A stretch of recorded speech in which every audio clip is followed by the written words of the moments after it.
Nous étions en fin novembre, donc la température, il faisait -12 à l'extérieur, l'eau de mer était à 2 degrés. Et donc la plongée a nécessité la mise en place de systèmes particuliers, notamment des tenues étanches, sachant que l'intervention a duré plus de 3 heures dans cette eau à 2 degrés. Je suis le maître principal Damien, je suis actuellement commandant adjoint navire du CMT Croix du Sud basé à Brest, donc un chasseur de mines. Je voulais revenir sur un épisode qui s'est passé lors de notre déploiement en mer Baltique durant l'hiver l'année dernière, donc entre le mois de novembre et décembre.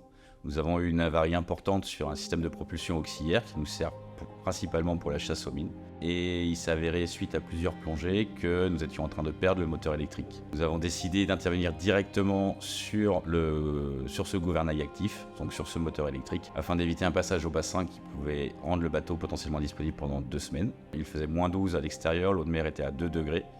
Et donc la plongée a nécessité la mise en place de systèmes particuliers, notamment des tenues étanches, sachant que l'intervention a duré plus de 3 heures dans cette eau à 2 degrés. Donc l'intervention ne peut se faire que depuis l'extérieur du bâtiment, on ne peut pas intervenir de l'intérieur. Et malgré les températures glaciales de l'environnement à cette période de l'année, la mer était calme, ce qui nous a permis de pouvoir nous mettre au mouillage et d'assurer la stabilité du bateau. Les plongeurs ont fait un chantier de plus de 3 heures dans de l'eau à 2 degrés.